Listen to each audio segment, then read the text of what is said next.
देख रहे हैं नेटवर्क 33 राजकुमार के साथ। तो चलिए बढ़ते हैं आज की कहानी की ओर।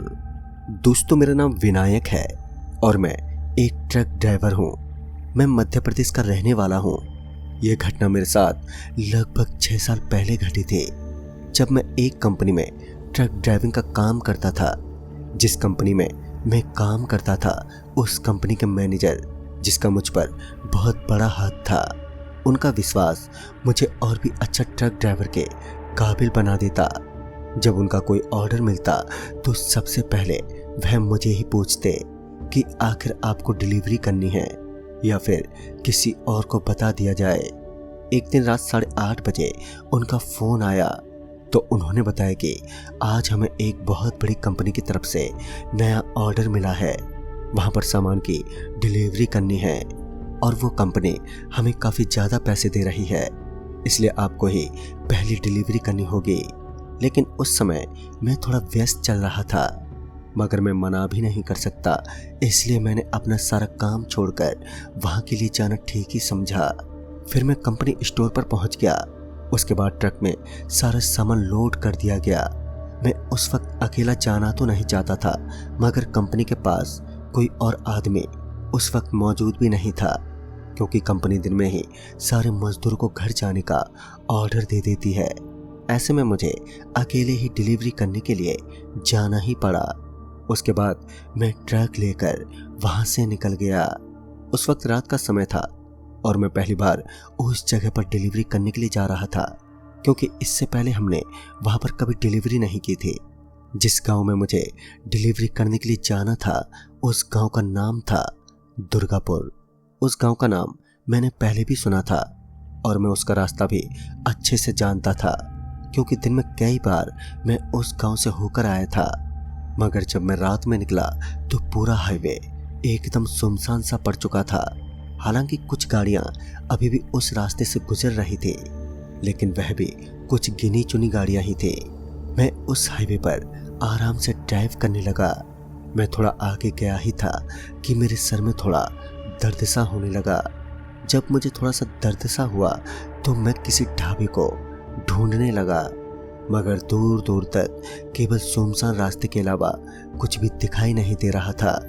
मैंने अब चाय पीने की उम्मीद को छोड़ दिया, क्योंकि कभी कभी जब मैं समय पर चाय नहीं पीता तो मेरा सर दुखने लगता है। अभी मैं ड्राइव कर ही रहा था कि तभी मेरे सामने से एक चीज गुजरी। उस पर मेरा ध्यान ठीक से तो नहीं जा पाया, लेकिन वो काफी स्पीड से गुजरी थी। मुझे लगा कि यह जरूर कोई मेरा अंधविश्वास होगा, इसलिए मैं अपनी मर्जी से गाने को गुनगुनाते हुए आगे की तरफ अपने ड्राइव करने लगा। तभी मैंने देखा कि सामने की तरफ एक आदमी मुझे लिफ्ट मांगता हुआ दिखाई दे रहा था। मैं रात में वैसे भी किसी को लिफ्ट नहीं देता, तो यह आदमी क्या चीज था।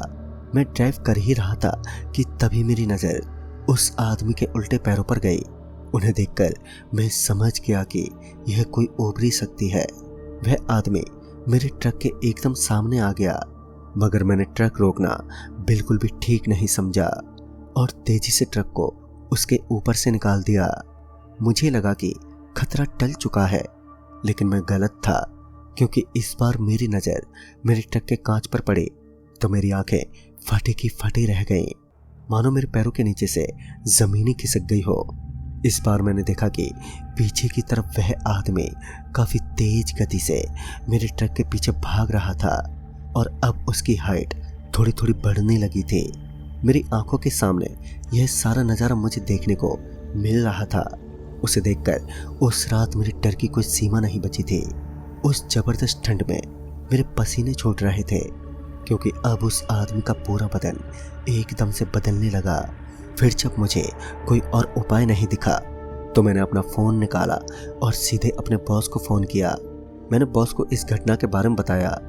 तब उन्होंने मुझे कहा कि यह आदमी तुम्हारा पीछा जब तक नहीं छोड़ेगा, जब तक कि तुम 8 किलोमीटर तक आगे का चौराहा पार ना कर लो, क्योंकि उसकी शैतानी शक्तियाँ उस चौराहे पर जाकर ख़त्म हो जाती हैं।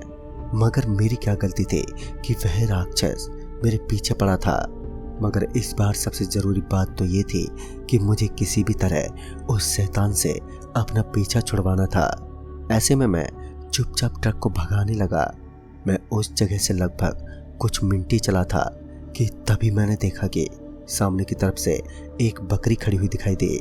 अब मैं एक धर्म संकट में पड़ चुका था कि आखिर इस बकरी की जान बचाऊं या फिर मेरी जान बचाऊं।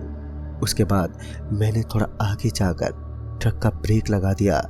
ब्रेक लगाने की आवाज़ सुनकर वह बकरी वहां से भाग गई, मगर मैं अपने सर को पीटते हुए ये सोचने लगा कि अगर मैं हॉर्न बजाता तो भी वह उस जगह से भाग सकती थी। उसके बाद मैं वापस चलने ही वाला था कि तभी मैंने देखा कि अब वह भयानक राक्षस मेरे बगल वाली सीट पर बैठा हुआ था। उसे देखकर तो मेरे हाथ पैर कांपने लगे।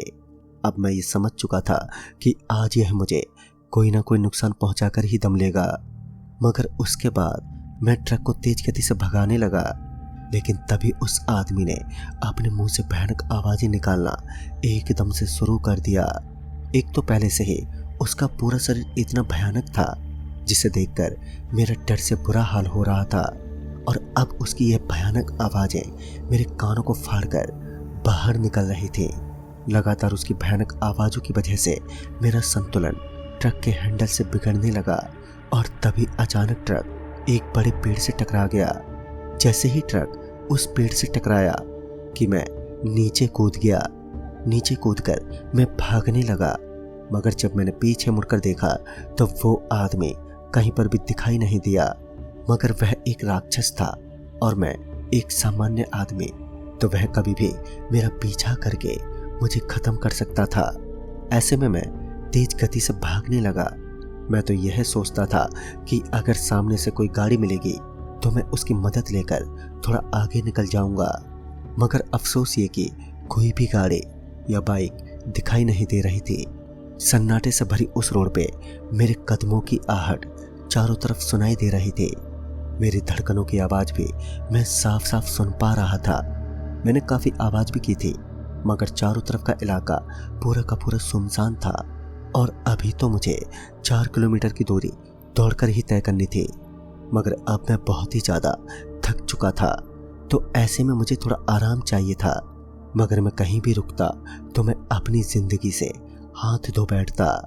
अभी मैं थोड़ा आगे ही गया था कि इस बार मैंने देखा कि सामने की तरफ वो आदमी मुझे खड़ा हुआ दिखा। अब मेरा तो पूरा दिमाग घूम गया था, और जब मैंने पीछे पलटकर देखा तो वही आदमी अभी भी मेरे पीछे ही भाग रहा था। मैं बड़ा ही कंफ्यूज हो गया कि आखिर मुझे जाना है तो जाना किधर है।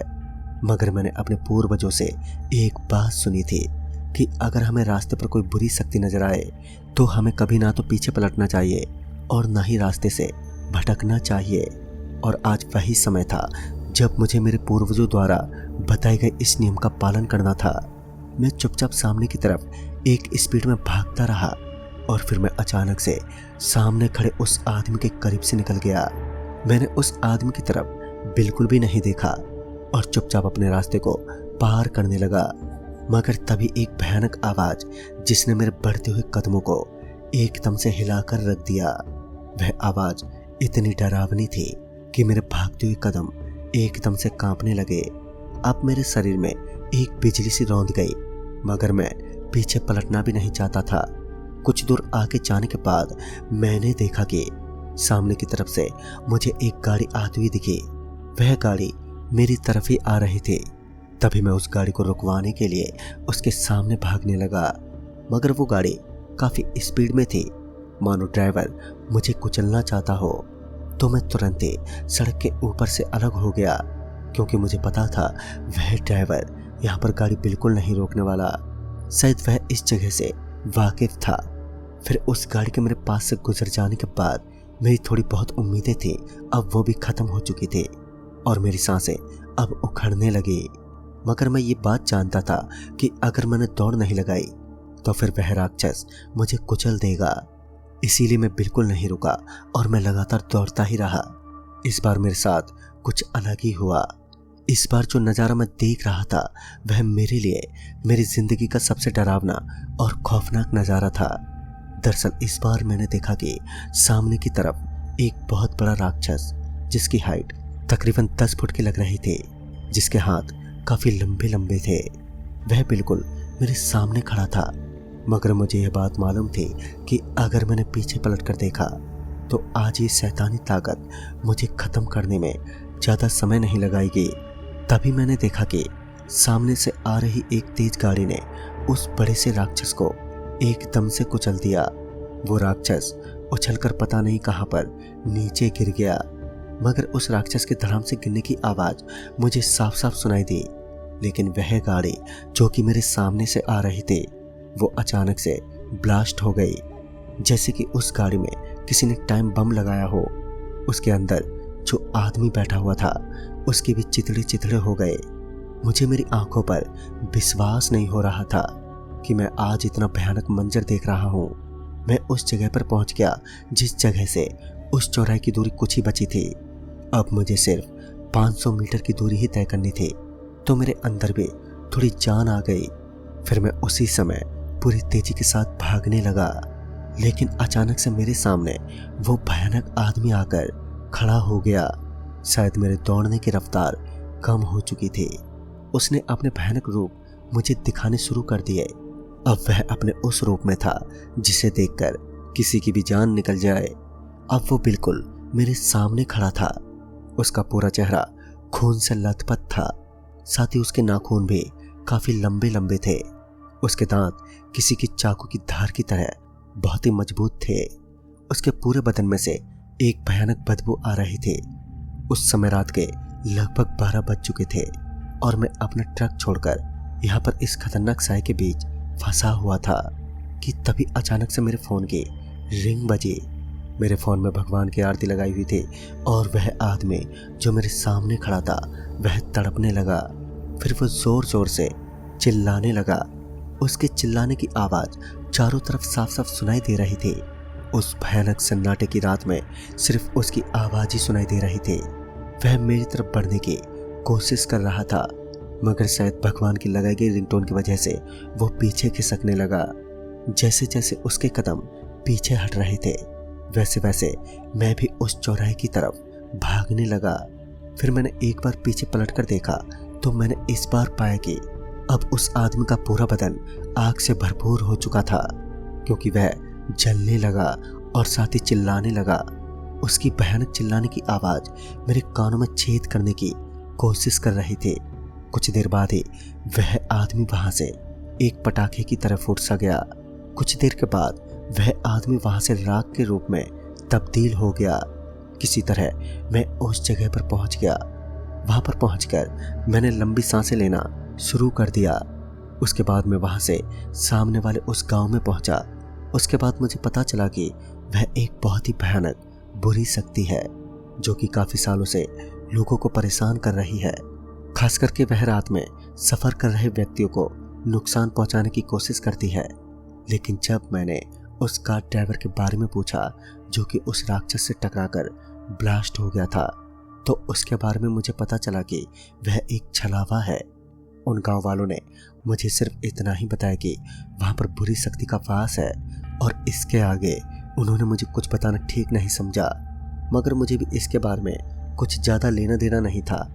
भगवान का शुक्र था कि उस दिन मेरे मोबाइल की रिंगटोन की वजह से मेरी जान बच गई। तो दोस्तों, इस कहानी में बस इतना ही। तब तक के लिए बाय एंड टेक केयर।